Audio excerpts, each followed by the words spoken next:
The world is full of pain and suffering.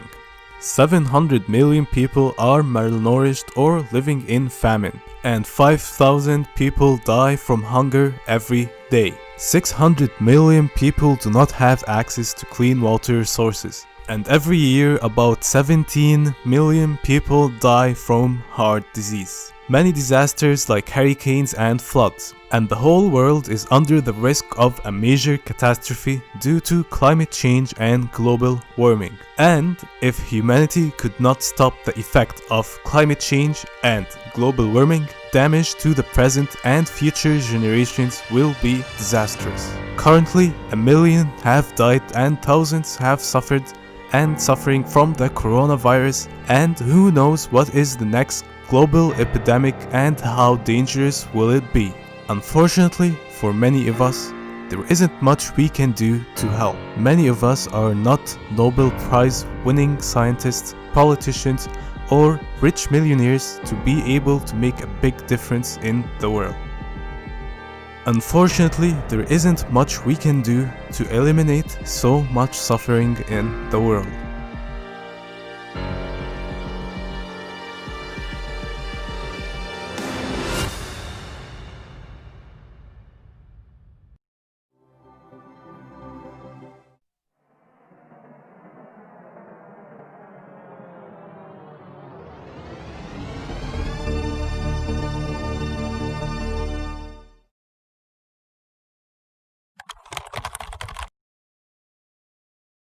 According to the World Health Organization, heart disease is the first cause of death. About 15 million deaths every year are due to heart disease. What causes heart disease? There are a number of reasons and factors, such as smoking, lack of exercise, alcohol, and others. But we have long known that two of the main causes of heart disease are cholesterol and saturated fat. But does eating foods containing cholesterol really increase cholesterol in the blood? Yes, studies have long shown that consuming dietary cholesterol increases cholesterol in the blood. However, as with any subject, we will find controversy and studies that find the opposite. And of course, a number of studies do say that cholesterol has no effect on heart disease. But when searching for the truth, one looks for the most powerful studies, such as meta-analysis. Meta-analysis is the examination of data from a number of independent studies of the same subject in order to determine the overall trend. And the most powerful studies do indicate that dietary cholesterol increases the level of cholesterol in the blood, thus a greater risk of heart disease. Cholesterol is only found in animal products, such as meat, chicken, cheese, etc. In many studies, protein from animal sources is associated with higher mortality, unlike protein from plant sources. And many nutrition organizations, such as the American Dietetic Organization, which is the largest nutrition organization in the world, states that a vegan diet is nutritionally adequate and may provide health benefits in the prevention and treatment of certain diseases. While planned vegetarian diets are appropriate for individuals during all life stages of the life cycle, including pregnancy, lactation, infancy, childhood, and adolescence, and also suitable for athletes. Moreover, a vegetarian diet is associated with a lower risk of death from ischemic heart disease, and that vegetarians also appear to have lower cholesterol levels, lower blood pressure, and lower rates of hypertension and type 2 diabetes than non-vegetarians. Furthermore, vegetarians tend to have a lower body mass index and lower overall cancer rates. So, if it is important to you to follow a healthy lifestyle, then this is an incentive for you to switch to a more plant-based diet. Of course, personal health might seem as a selfish point since it won't necessarily help others as much as yourself. But since heart disease is the largest cause of death and millions of taxes are spent every year on heart disease treatment, it is a significant point that deserves to be addressed. Also, as the number of people relying on plant-based diets increase, the more the lifestyle will be prominent in society and public awareness, and therefore the whole society benefits.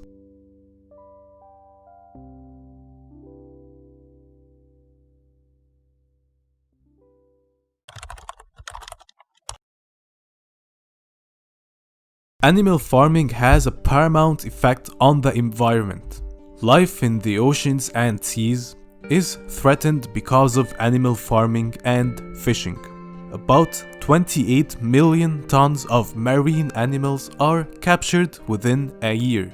The rate of growth and regeneration of marine life in the oceans is not up to speed and cannot catch up with the rate of human consumption. Many environmental organizations are speculating about the future of oceans, and that it is possible that within 20 to 30 years there will be a disaster and an imbalance in the environment, as the oceans could be void of fish and marine life. Moreover, the gigantic nets that are used for commercial fishing do not differentiate between one type of fish and another. Thousands of dolphins, sharks, and other species get captured using these giant nets, all of which further increases the imbalance in the ecological health of the oceans and the environment as a whole. According to biology and environmental science, every other breath that we take comes from microscopic organisms in the oceans. All environmental scientists in the world warn of a major catastrophe in the future if humanity did not act and face reality. The disaster, of course, as we all know, is climate change and global warming. Climate change threatens the ecological balance, climate stability, melting of the globes, and increased extreme weather and disturbances like strong storms, hurricanes, floods, droughts, heat waves, famines, and more. And if you think that this was always the case and that the current rate of disasters is as normal as before, in fact, weather-related disasters are now happening more frequently than any time before. Some experts speculate that this could lead to a competition for resources made scarce due to climate change. A number of islands and countries near water are currently suffering the impact of climate change from high water levels and sea rising, as well as the increased rate of occurrence of weather disturbances and weather-related disasters. The island state of Kiribati is one of the lowest-lying countries on Earth. The narrow, unprotected atolls in the South Pacific are on average only 2 meters above sea level. The nation consists of 33 such atolls spread out between Hawaii and Australia. More than half its 100,000 residents live on the Tarawa Atoll, but for how much longer?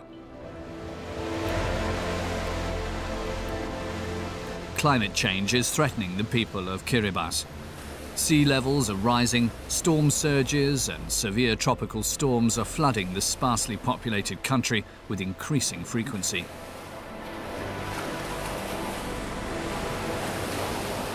For the locals, it's a question of survival.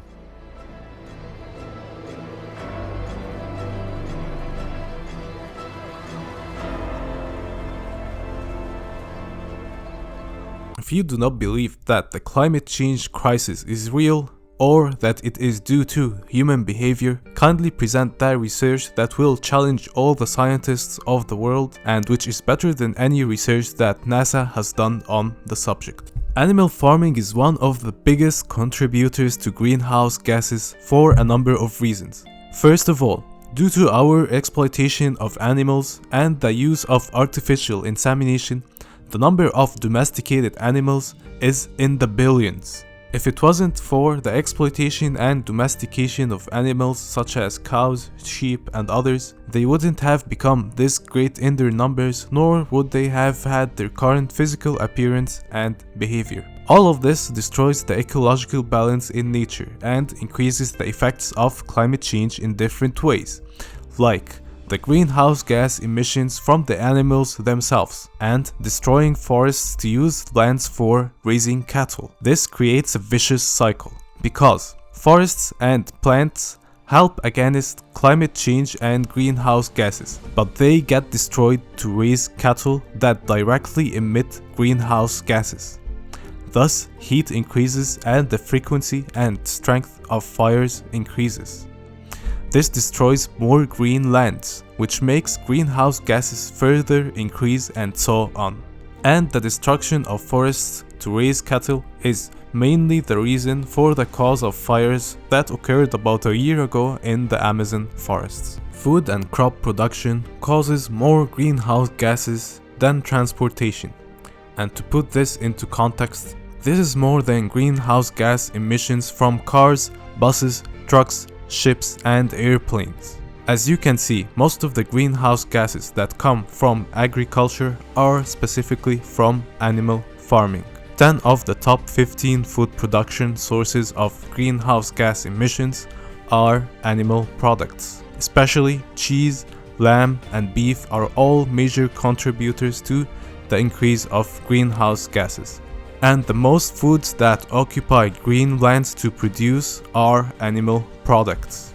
If you think that this is only because of the animal products being more popular and in demand, the truth is that the same amount of nutritional or caloric value that we consume from animal products occupies much more land and emits much more greenhouse gases than any plant-based product. In addition, the waste of cattle is more than 100 times that of humans. The huge quantity of waste is much more than the earth can sustain or be utilized. This causes further ecological problems and water pollution.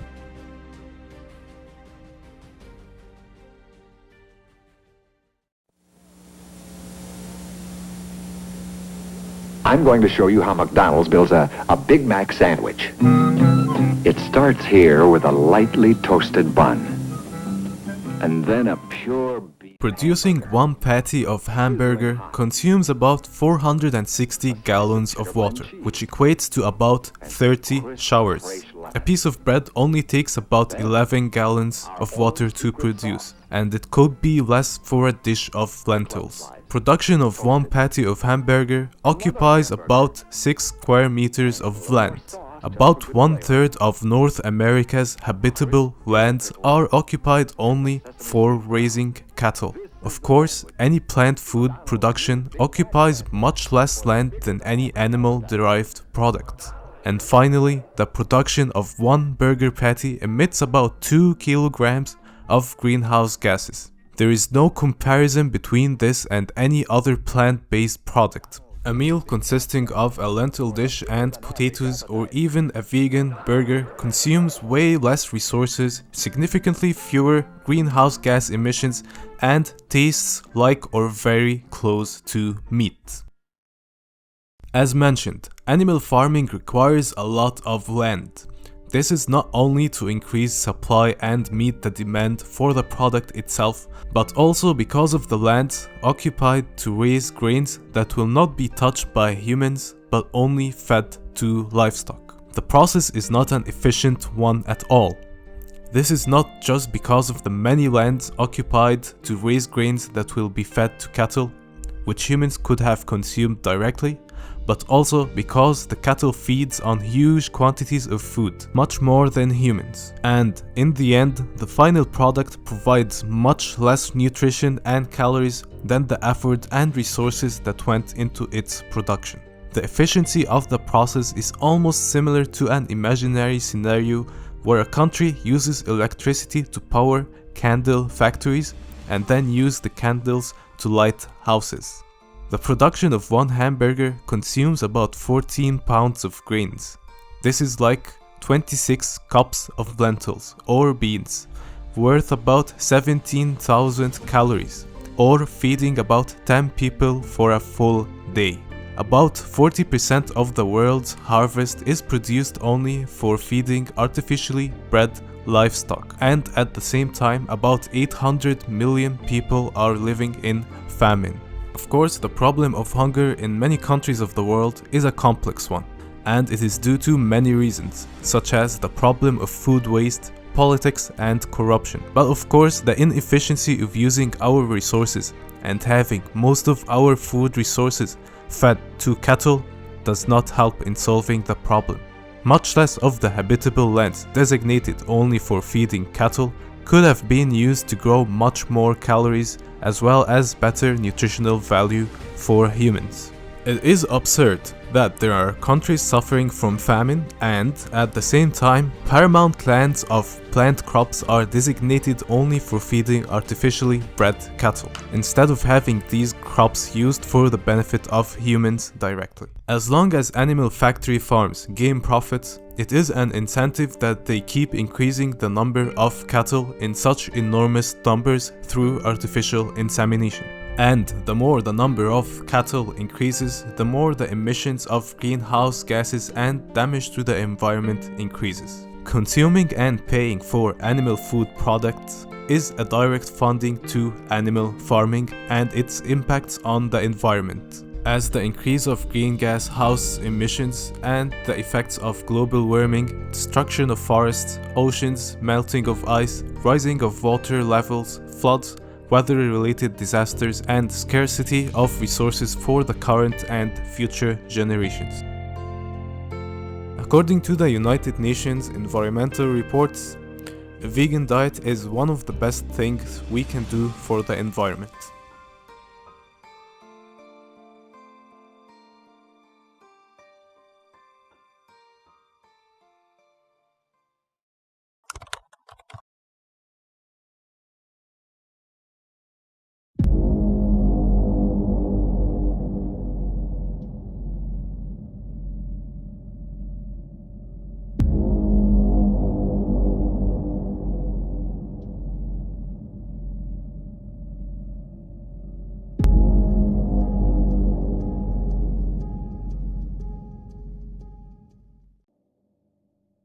Animal farms are the largest consumer of antibiotics, and this is a catastrophic biological time bomb.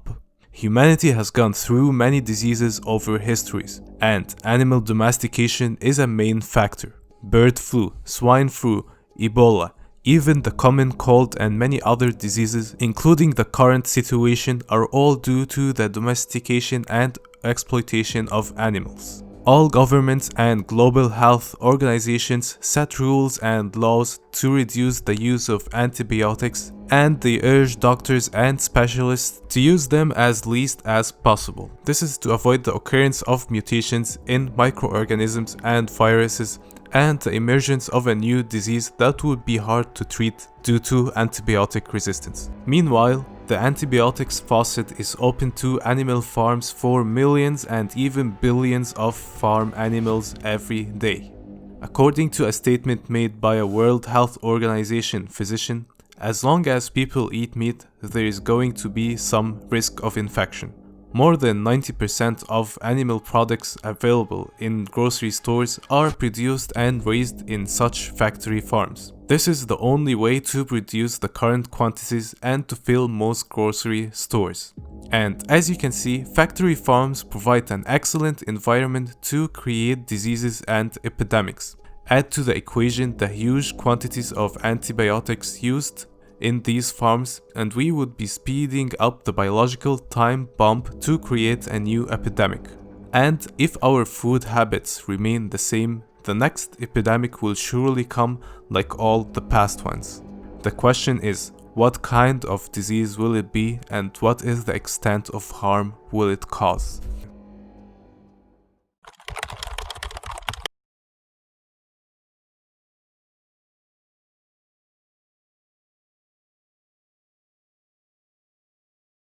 The methods of raising farm animals to consume animal products is of the utmost cruelty and ugliness that it could be a science fiction or a horror movie.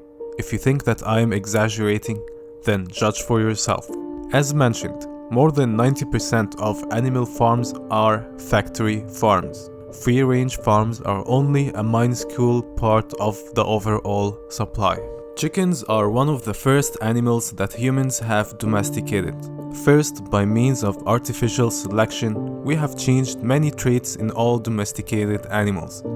Before artificial selection and genetical modification, a chicken in nature produced about 12 eggs a year, and this is the same rate as humans. But now, the domesticated hen produces about 300 eggs a year, and every single egg produced is a consuming process for the bird. As a result, the chicken's body is weakened by the frequent production of eggs. And because egg production consumes calcium in the skeleton weakens and causes osteoporosis, cracking, and even paralysis and cancer. Also, due to artificial selection, chickens grow at a much faster rate than in nature. This causes disabilities and difficulty in walking or even standing. In fact, most grown chickens are children despite their size. Chickens and many other animals are much smarter than you might imagine. Studies have found that chickens have the ability to build ranks between them, interact and communicate with about 25 different sounds, and their intelligence is comparable to that of a young child. No way. No! That is crazy. I do. I mean, I've never seen that before.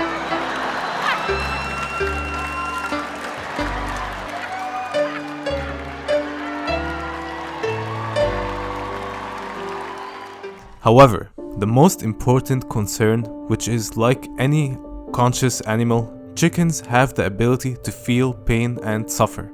As is clear, the methods of raising livestock in factory farms do not take such concern into account at all. Poultry farms that produce poultry meat do not necessarily use cages, but it is the normal case in factory farms, especially the ones that produce eggs. Chickens are stacked in very small cages, and it is usually about 4 to 10 chickens in the same cage. As a result, the chickens do not have space for any natural movement, not even to extend its wings. And from the severity of tightness and crowding, fights may occur between the chickens in the cages. This is for the egg factories. As for the factories dedicated to selling poultry meat, the situation is not much better, and it is also crowded, especially when the chickens grow in size. Profit in the agriculture factories is the main goal, and taking into account animal welfare is not a concern at all. If you have noticed, egg and poultry factory farms are usually dark. This is an attempt to stop fights that occur due to overcrowding and pressure. As a further attempt to prevent fights and chickens from pecking each other, the chickens get their beak tips cut off using sharp and hot blades, and without using any anesthetics, of course. The bird's beak has nerves, which means that the pain is similar to cutting off a part of your mouth.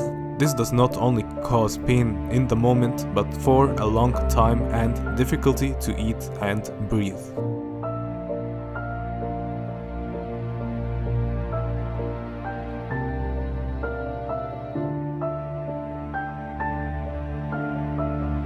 Standing in iron cages with holes also causes pain, but the use of such cages is the preferred choice for factory farms for saving and easier handling of waste. Of course, when hundreds of chickens remain in a narrow place and waste falls from the holes of the cages on the ground, you can only imagine the smell and the diseases that the chickens can go through and suffer from. It is also difficult for the chickens to clean themselves because of the crowding and their cut beaks.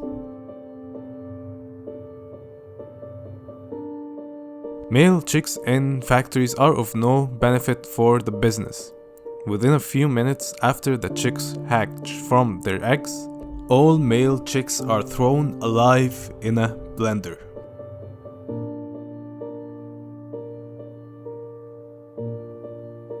This is a normal protocol in the poultry and egg farms. During the slaughter stages, the chickens are stunned to stop them from moving, but this does not guarantee that all chickens are unconscious during the slaughter. And slaughter while they are alive is arguably worse, because the hen remains fully conscious at the time of plucking the feathers, which is all done using machines, and it is also fully conscious during the slaughter.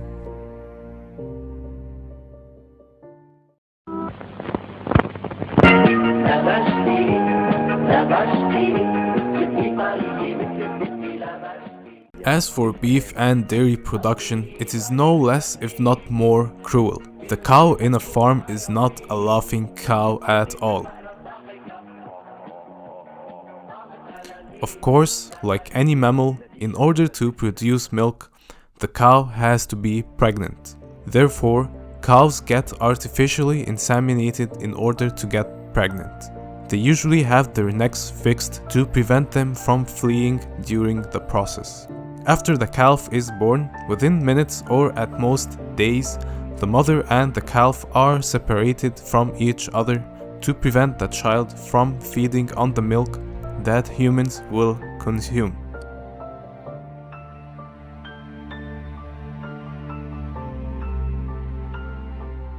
Like most mammals, the bond between the mother and its young is a strong one, which leaves the mother crying for days or even weeks after the separation.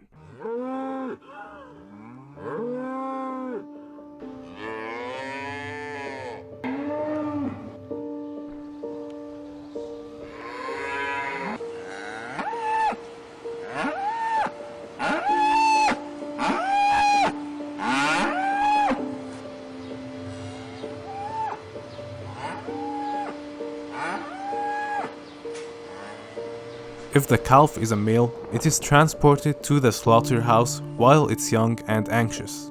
If the calf is a female, it goes through the same life quality as her mothers.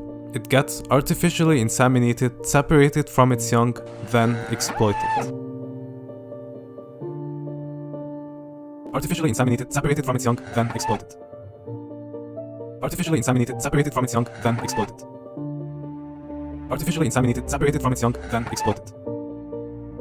Another 3 or 4 more times of this cruel and exhausting process, which often results in the cow catching infections, and the narrow industrial environment, which is often unsanitary, leads to poor health.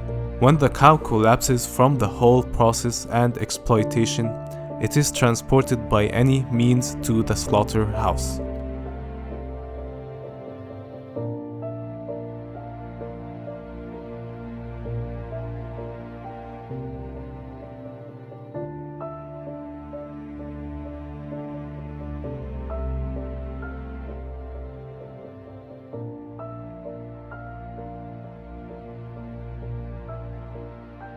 Also, the transportation methods used to transport the cattle is cruel, as they are stacked in small spaces and the weather may be hot or cold.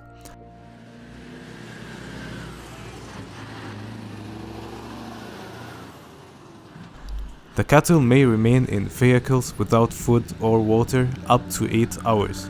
This is according to the laws of some developed nations. Factory farms are notorious for the high turnover of slaughter workers, due to the poor mental health and traumatic experiences that the workers go through in their jobs. I have only talked about the poultry, egg, and dairy farms. Other farms such as sheep, goat, pigs, and fish farms are not much different in terms of the methods of exploitation. Since empathizing with animals that are more similar to us is easier, if you think that fish do not feel pain, your belief is wrong, because studies have shown that fish have the same ability to feel and sense pain. Imagine that you got plunged under the water and could not breathe, or a hook pierced your mouth. And even the large free-range farms that are a minuscule part of the market are not the same as nature or the best for the animal. The animals still get artificially selected, which causes the chickens to lay more eggs than normal, grow faster, and be affected by more diseases. This happens in both a factory or a free-range farms. And calves are separated from their mothers whether in a factory farm or a free-range farm. And in the end, all animals are slaughtered and suffer in one way or another whether in a factory or a free-range farm. In any case, more than 90% of the animal products in grocery stores come from factory farms. Massive amounts of lands would be required regardless whether it is a factory or a free-range farm, which means more forests and more trees are destroyed, and more energy and resources are consumed. A free-range farm is actually worse for the environment as it takes up more lands and resources. However, we are not obliged to do any of this in our current time, where we can produce more than enough quantities of plant foods for everyone. And all the health and scientific organizations state that a plant-based diet is suitable for a healthy life.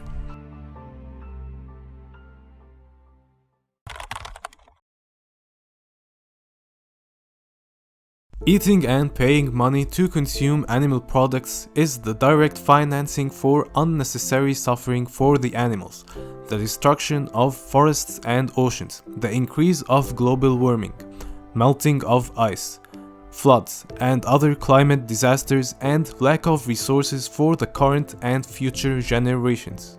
According to the scholars, we do not have much time to save the earth and prevent future disasters. Businesses that benefit from the exploitation of animals do not care about the approval of the consumer regarding the methods of raising of the animals or methods of production.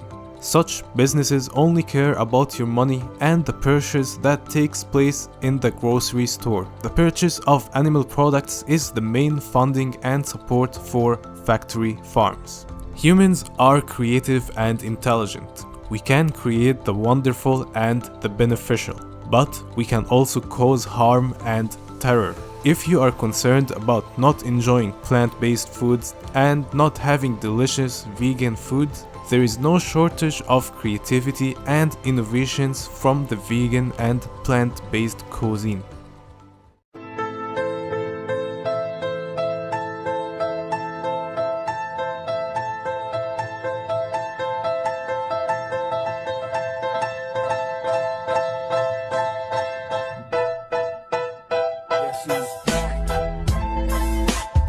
Yeah, I did it. No, no way.